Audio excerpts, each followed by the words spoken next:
KaraokeBooks. Pride and Prejudice. Written by Jane Austen. Audiobook. Chapter 16. As no objection was made to the young people's engagement with their aunt, and all Mr. Collins's scruples of leaving Mr. Dot and Mrs. Bennet for a single evening during his visit were most steadily resisted, the coach conveyed him and his 5 cousins at a suitable hour to Meryton, and the girls had the pleasure of hearing, as they entered the drawing-room, that Mr. Wickham had accepted their uncle's invitation, and was then in the house. When this information was given, and they had all taken their seats, Mr. Collins was at leisure to look around him and admire, and he was so much struck with the size and furniture of the apartment, that he declared he might almost have supposed himself in the small summer breakfast parlour at Rosings. A comparison that did not at first convey much gratification. But when Mrs. Phillips understood from him what Rosings was, and who was its proprietor, when she had listened to the description of only one of Lady Catherine's drawing-rooms, and found that the chimney-piece alone had cost £800, she felt all the force of the compliment, and would hardly have resented a comparison with the housekeeper's room. In describing to her all the grandeur of Lady Catherine and her mansion, with occasional digressions in praise of his own humble abode, and the improvements it was receiving, he was happily employed until the gentlemen joined them, and he found in Mrs. Phillips a very attentive listener, whose opinion of his consequence increased with what she heard, and who was resolving to retail it all among her neighbours as soon as she could. To the girls, who could not listen to their cousin, and who had nothing to do but to wish for an instrument, and examine their own indifferent imitations of china on the mantelpiece, the interval of waiting appeared very long. It was over at last, however. The gentlemen did approach, and when Mr. Wickham walked into the room, Elizabeth felt that she had neither been seeing him before, nor thinking of him since, with the smallest degree of unreasonable admiration. The officers of the shire were in general a very creditable, gentlemanlike set, and the best of them were of the present party. But Mr. Wickham was as far beyond them all in person, countenance, air, and walk, as they were superior to the broad-faced stuffy Uncle Phillips, breathing port wine, who followed them into the room. Mr. Wickham was the happy man towards whom almost every female eye was turned, and Elizabeth was the happy woman by whom he finally seated himself, and the agreeable manner in which he immediately fell into conversation, though it was only on its being a wet night, and on the probability of a rainy season, made her feel that the commonest, dullest, most threadbare topic might be rendered interesting by the skill of the speaker. With such rivals for the notice of the fair as Mr. Wickham and the officers, Mr. Collins seemed to sink into insignificance. To the young ladies he certainly was nothing, but he had still at intervals a kind listener in Mrs. Phillips, and was, by her watchfulness, most abundantly supplied with coffee and muffin. When the card tables were placed, he had an opportunity of obliging her, in return, by sitting down to whist.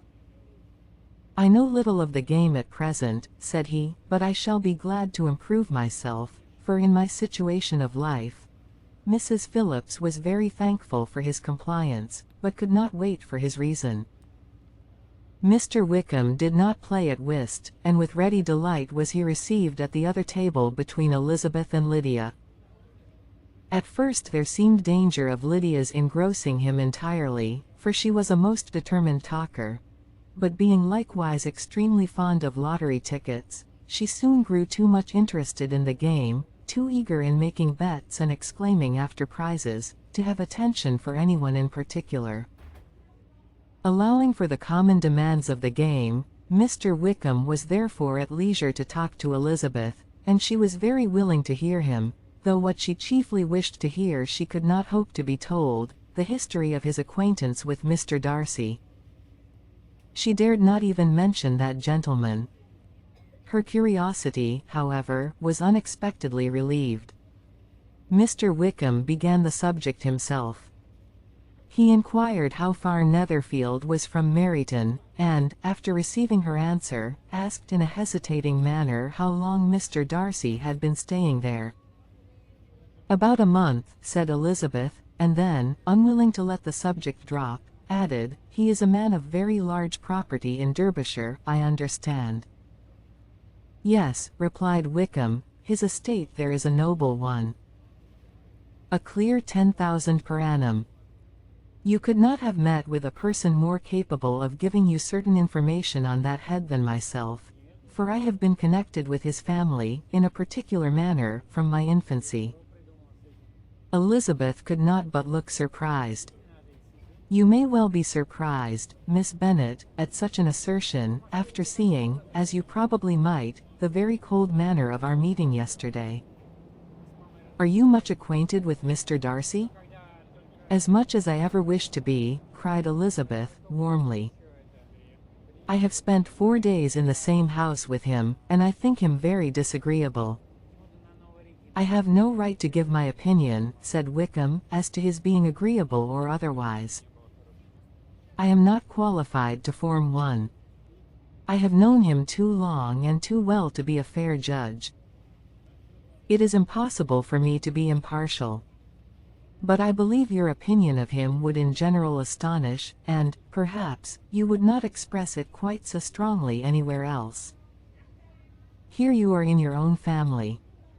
Upon my word I say no more here than I might say in any house in the neighborhood, except Netherfield.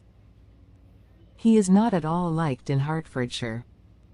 Everybody is disgusted with his pride. You will not find him more favorably spoken of by anyone.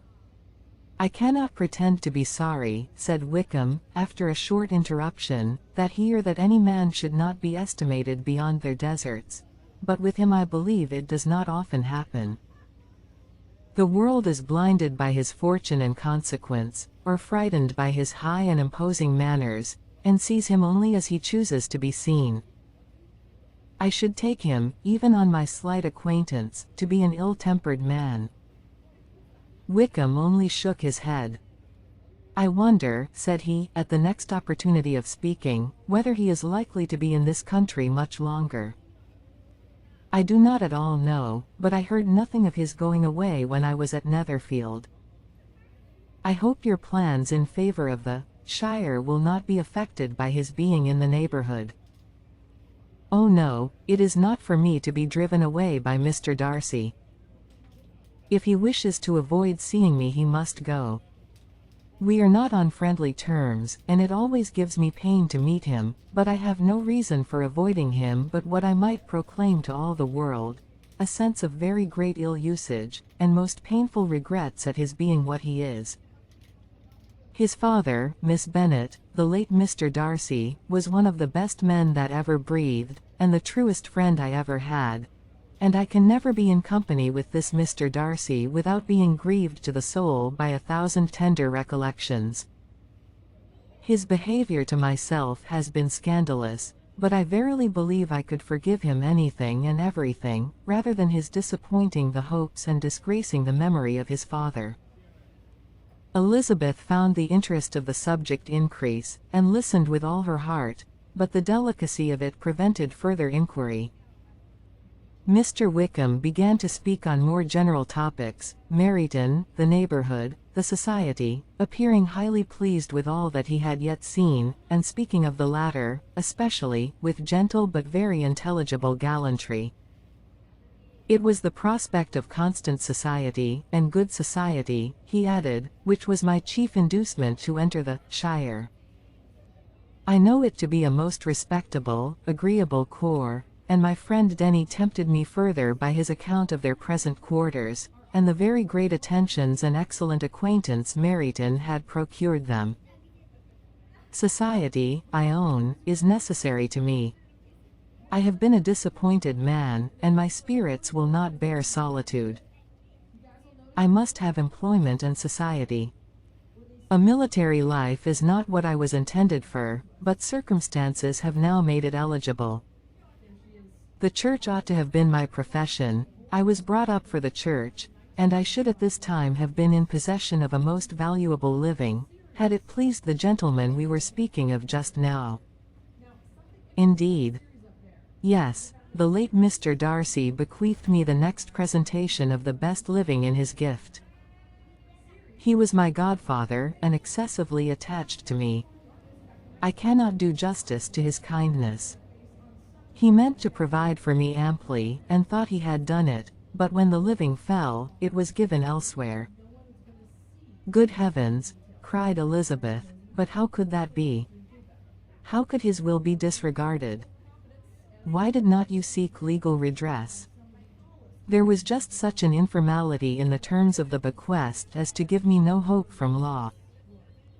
A man of honor could not have doubted the intention, but Mr. Darcy chose to doubt it, or to treat it as a merely conditional recommendation, and to assert that I had forfeited all claim to it by extravagance, imprudence, in short, anything or nothing.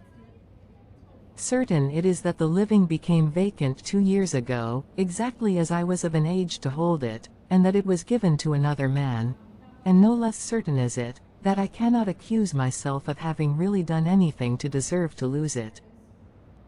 I have a warm, unguarded temper, and I may perhaps have sometimes spoken my opinion of him, and to him, too freely. I can recall nothing worse. But the fact is, that we are very different sort of men, and that he hates me. This is quite shocking. He deserves to be publicly disgraced. Some time or other he will be, but it shall not be by me. Till I can forget his father, I can never defy or expose him. Elizabeth honored him for such feelings, and thought him handsomer than ever as he expressed them. But what, said she, after a pause, can have been his motive? What can have induced him to behave so cruelly? A thorough, determined dislike of me, a dislike which I cannot but attribute in some measure to jealousy. Had the late Mr. Darcy liked me less, his son might have borne with me better, but his father's uncommon attachment to me irritated him, I believe, very early in life. He had not a temper to bear the sort of competition in which we stood, the sort of preference which was often given me. I had not thought Mr. Darcy so bad as this, though I have never liked him. I had not thought so very ill of him. I had supposed him to be despising his fellow creatures in general, but did not suspect him of descending to such malicious revenge, such injustice, such inhumanity as this.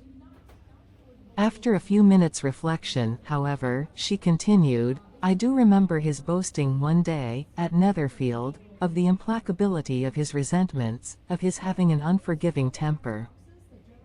His disposition must be dreadful. I will not trust myself on the subject, replied Wickham, I can hardly be just to him. Elizabeth was again deep in thought, and after a time exclaimed, to treat in such a manner the godson, the friend, the favorite of his father. She could have added, a young man, too, like you, whose very countenance may vouch for your being amiable. But she contented herself with, and one, too, who had probably been his own companion from childhood, connected together, as I think you said, in the closest manner. We were born in the same parish, within the same park, the greatest part of our youth was passed together, inmates of the same house, sharing the same amusements, objects of the same parental care. My father began life in the profession which your uncle, Mr. Phillips, appears to do so much credit to, but he gave up everything to be of use to the late Mr. Darcy, and devoted all his time to the care of the Pemberley property. He was most highly esteemed by Mr. Darcy, a most intimate, confidential friend. Mr. Darcy often acknowledged himself to be under the greatest obligations to my father's active superintendence, and when, immediately before my father's death, Mr. Darcy gave him a voluntary promise of providing for me, I am convinced that he felt it to be as much a debt of gratitude to him as of affection to myself. How strange, cried Elizabeth. How abominable. I wonder that the very pride of this Mr. Darcy has not made him just to you. If from no better motive, that he should not have been too proud to be dishonest, for dishonesty I must call it. It is wonderful, replied Wickham, for almost all his actions may be traced to pride, and pride has often been his best friend. It has connected him nearer with virtue than any other feeling. But we are none of us consistent, and in his behavior to me there were stronger impulses even than pride. Can such abominable pride as his have ever done him good? Yes, it has often led him to be liberal and generous, to give his money freely, to display hospitality, to assist his tenants, and relieve the poor. Family pride, and filial pride, for he is very proud of what his father was, have done this. Not to appear to disgrace his family, to degenerate from the popular qualities, or lose the influence of the Pemberley house, is a powerful motive. He has also brotherly pride, which, with some brotherly affection, makes him a very kind and careful guardian of his sister, and you will hear him generally cried up as the most attentive and best of brothers. What sort of a girl is Miss Darcy? He shook his head. I wish I could call her amiable. It gives me pain to speak ill of a Darcy, but she is too much like her brother, very, very proud. As a child, she was affectionate and pleasing, and extremely fond of me, and I have devoted hours and hours to her amusement. But she is nothing to me now. She is a handsome girl, about 15 or 16, and, I understand, highly accomplished. Since her father's death her home has been London, where a lady lives with her, and superintends her education. After many pauses and many trials of other subjects, Elizabeth could not help reverting once more to the first, and saying, I am astonished at his intimacy with Mr. Bingley. How can Mr. Bingley, who seems good humour itself, and is, I really believe, truly amiable, be in friendship with such a man? How can they suit each other? Do you know Mr. Bingley? Not at all. He is a sweet-tempered, amiable, charming man. He cannot know what Mr. Darcy is. Probably not, but Mr. Darcy can please where he chooses. He does not want abilities. He can be a conversable companion if he thinks it worth his while. Among those who are at all his equals in consequence, he is a very different man from what he is to the less prosperous. His pride never deserts him, but with the rich he is liberal-minded, just, sincere, rational, honorable, and, perhaps, agreeable, allowing something for fortune and figure. The whist party soon afterwards breaking up, the players gathered round the other table, and Mr. Collins took his station between his cousin Elizabeth and Mrs. Phillips. The usual inquiries as to his success were made by the latter. It had not been very great, he had lost every point, but when Mrs. Phillips began to express her concern thereupon, he assured her, with much earnest gravity, that it was not of the least importance, that he considered the money as a mere trifle, and begged she would not make herself uneasy. I know very well, madam, said he, that when persons sit down to a card table they must take their chance of these things, and happily I am not in such circumstances as to make 5 shillings any object. There are, undoubtedly, many who could not say the same, but, thanks to Lady Catherine de Bourgh, I am removed far beyond the necessity of regarding little matters. Mr. Wickham's attention was caught, and after observing Mr. Collins for a few moments, he asked Elizabeth in a low voice whether her relations were very intimately acquainted with the family of de Bourgh. Lady Catherine de Bourgh, she replied, has very lately given him a living. I hardly know how Mr. Collins was first introduced to her notice, but he certainly has not known her long. You know of course that Lady Catherine de Bourgh and Lady Anne Darcy were sisters, consequently that she is aunt to the present Mr. Darcy.